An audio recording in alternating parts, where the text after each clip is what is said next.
First in a series of webcasts leading up to the International Bulk Wine and Spirits Show taking place in San Francisco next year on the 26th and 27th of July. I'm your host, Deborah Parker Wong, and today I'm presenting A Modern Classic or the Kitchen Sink, References for Inspired Wine Blends. Question that blends are performing. In 2014, they accounted for more than 40% of new entries to the U.S. wine market, and more than 3/4 of that were red wines. No other wine type even comes close. Cabernet Sauvignon is the nearest challenger, and it accounts for about 10% of new entrants, and is much larger in overall sales than the blend category. But having a blend in a portfolio is almost a must-have these days, and consumers are seeking them out.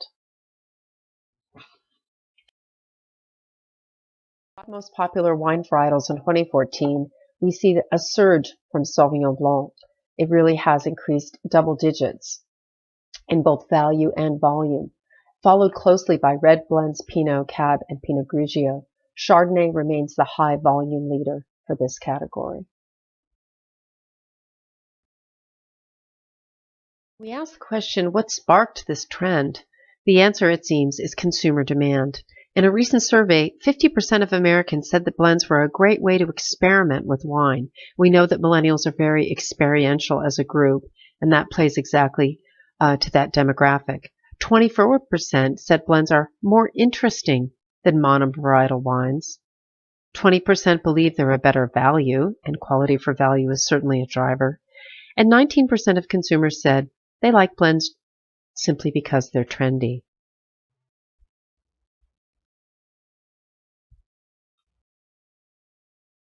Because they have a higher price point than several other single varietal wines, Nielsen views red blends as the craft beer of the wine category. They're hip, different, and trending. In the 52 weeks ending in September 12, 2015, red blends generated value growth of 8.7% and volume growth of 3.2%, with the U.S. produced blends leading the charge, growing at 11% on the dollar and almost 5% on volume. So not only are consumers buying more red blends, they're gravitating to more premium price points.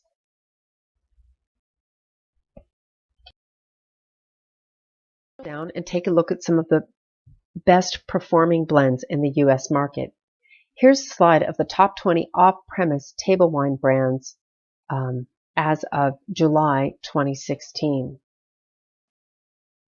I've singled out Menage a Trois from the Trinchero family estates because they added 12% in sales, while at the same time rising their price by 34 cents per bottle.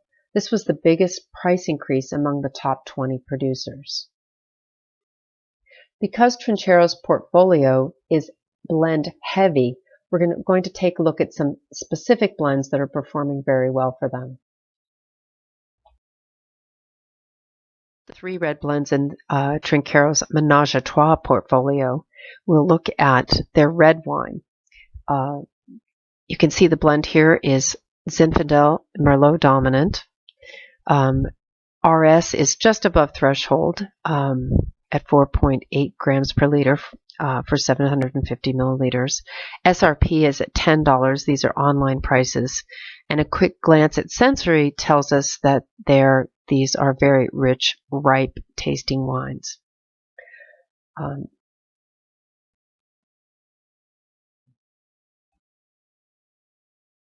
a Trois Silk soft red blend is different. It's Pinot Noir dominant with the addition of Malbec and Syrah.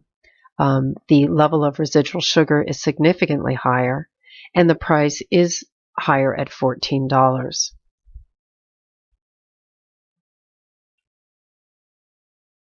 Blend in their portfolio is titled Midnight.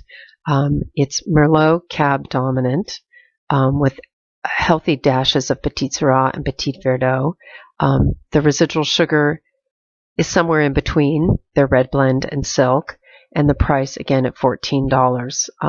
There's clearly more evidence of secondary characteristics from oak here in this Midnight blend. So all 3 of these red blends are really helping drive sales and increasing value for this producer.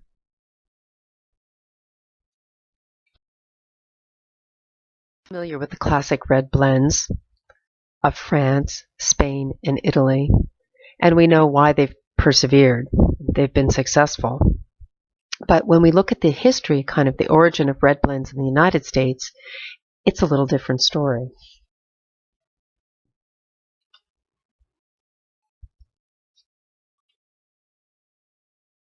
Here we're taking a snapshot looking at a modern red blend. One of the most successful and one of the earliest was called Big House Red, created by Randall Graham from Bonnie Doon in the late 90s, and then the brand was eventually sold on and is still performing quite well today. Graham originally used 32 different grape varieties, and the Big House producer tells me that they currently still do use quite a number of different grape varieties. You can see we have both internationally grown grape varieties, Italian grape varieties, Iberian varieties, all coming into play here. What's very interesting about this particular offering is that it's housed in one of the fastest growing wine containers. Glass still dominates the U.S. market. About 50% of the volume of all wine sold is sold in glass, but 3-liter boxes and Tetra Paks are really growing in popularity, and I think this brand is evidence of that. Also, when we look at off-premise sales of wine in grocery stores and wine shops, we see that red blends and prices overall continue to perform well. Double-digit value and volume growth in 4 different price categories: $11 to $14.99, $15 to $19.99, $20 to $24.99, and over $25. So basically, anything over $11 is continuing to perform well. We have to bear in mind, though, that 75% of the wine in the U.S. is still sold at under $9.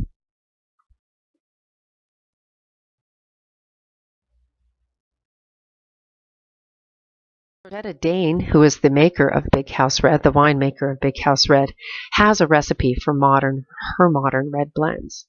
And the way she approaches it is the way a perfumer might construct a perfume over a 2-week process. She likes a base of fuller wines. She likes to add middle notes of Italian varieties that have plenty of acid and tannin. And then add top notes using very perfumed varieties, whether they be red or white.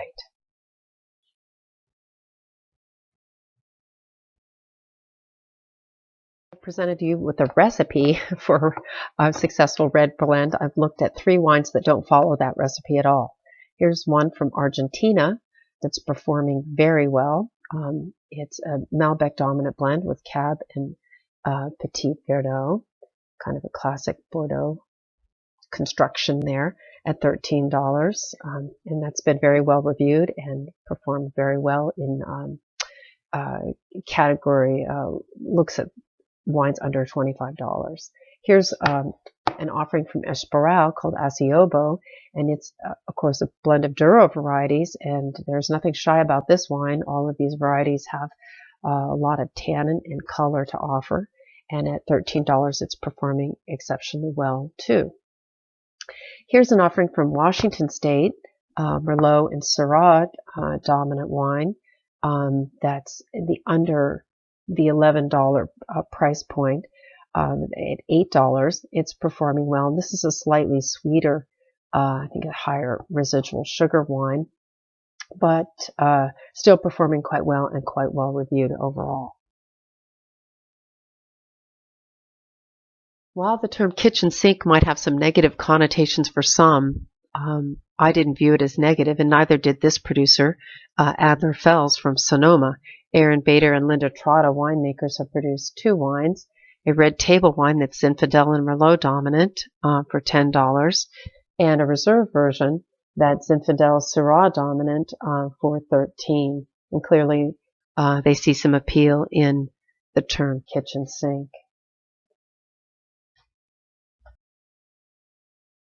South Africa calls their wine the kitchen sink. And this is a Shiraz dominant Grenache and Sancerre blend with Mourvedre, Sangiovese, and Viognier. And you can see that this wine, this blend follows the recipe, Georgetta Dane's recipe for for red blends. It's retailing at $12.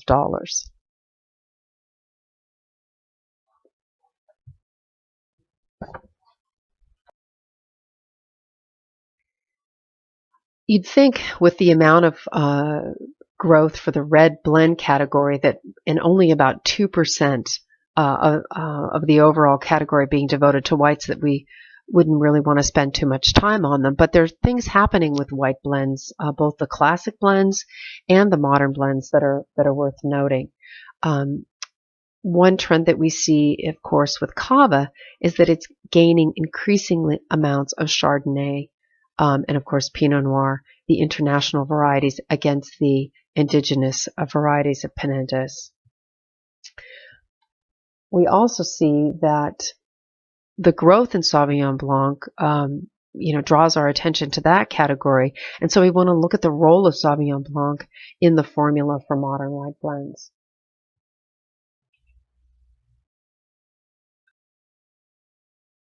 To Menage a Trois California white wine, simply because they're performing so well.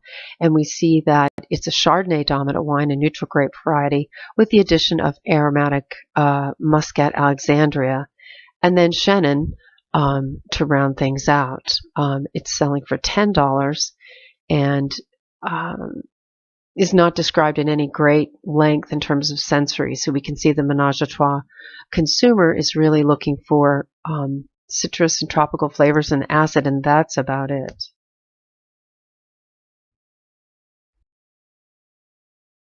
At Adler Fells, we've got a kitchen sink white table wine that is also Chardonnay dominant with the addition of Chenin and Gewürztraminer. It's selling for $10, and this wine was fairly highly rated by wine enthusiasts with 90 points. So clearly, it's clearly delivering for the folks at Wine Enthusiasts. We see their reserve wine, a very different blend, really relying almost solely on aromatic varieties, Viognier, Muscat, Semillon, and Sauvignon, and selling for just slightly more. So these look like two very, very good options that would appeal to consumers. Here I'm focusing on 3 modern white blends that do very much follow the formula of being Chardonnay or neutral dominant with the addition of aromatics. Myriad as well, the whip, has performed very well. It's a relatively new entry to the market. Of course, Myriad as well being owned by the Wente family. And here we see Semillon and Chardonnay providing a base for some beautifully aromatic whites from Livermore. The Prisoner Blindfold has also performed very well. Price point at $32 makes this a bigger spend, incorporating the southern white varieties of Roussanne and Marsanne, Grenache Blanc, along with Chardonnay. And then here's an offering from the Languedoc that I couldn't resist, Domaine Sainte-Rose Coquille d'Oc Blanc. It's a Chardonnay, again, this formula Chardonnay, and some Sauvignon with Muscat and Viognier from the Languedoc at $17.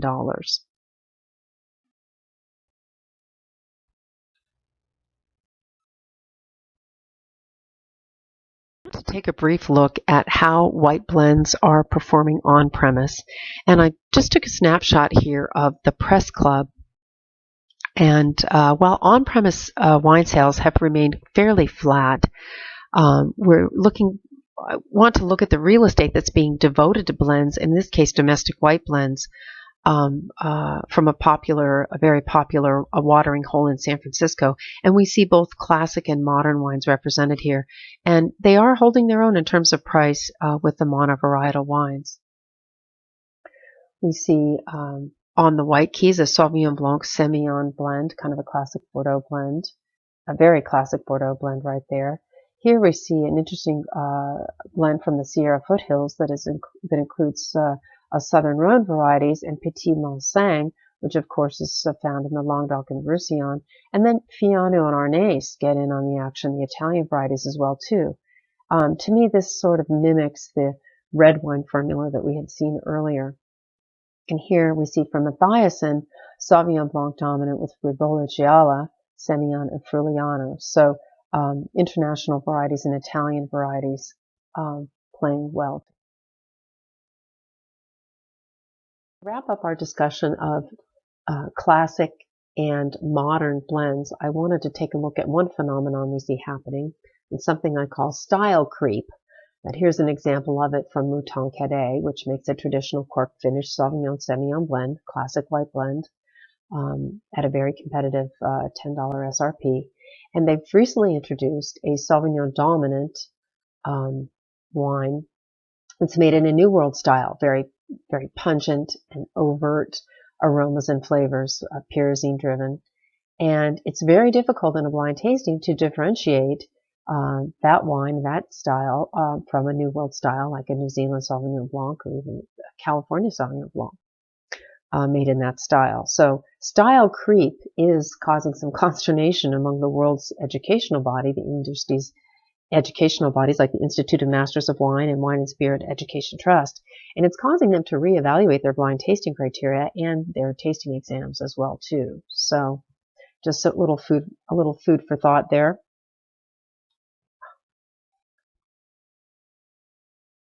Okay, in conclusion, while I've focused almost primarily on the domestic market here in the United States, both domestic production and consumption, and we know that the eyes of the wine-producing world are very firmly fixed on the U.S. because we continue to lead the world in consumption. But we're obligated to acknowledge that China, a country that, with all of its barriers to entry, and one that's been termed too big and too dysfunctional to police itself, really only gave the U.S. a very brief shining moment as the largest consumers of red wine, because that is the case. China eclipsed the U.S. in red wine consumption, but we still lead the pack. What's interesting is that while vineyard area is declining slightly globally, there are two main countries, New Zealand and China, where that's not the case. Within 5 years, China will bottle more wine and will devote more land to vineyards than any other country in the world. And just looking at the 30,000-foot view of how that might impact available bulk wine for blends, for use in blends globally, we see that a very likely scenario in China is that it would kind of mirror Brazil in that as its domestic production comes online and meets the needs of its increasingly thirsty domestic market, it could very well free up bulk wine sources that are currently finding a market there. France still remains the world's largest wine exporter by value, with close to 30% of the market share, and Spain leads exports in terms of volume, with 14 million hectoliters. So with that quick snapshot of the global state of wine, I'd like to thank you very much for listening today and encourage you to listen to our next webinar. Please contact me directly with any questions about the presentation, and I hope that you enjoyed. Thank you.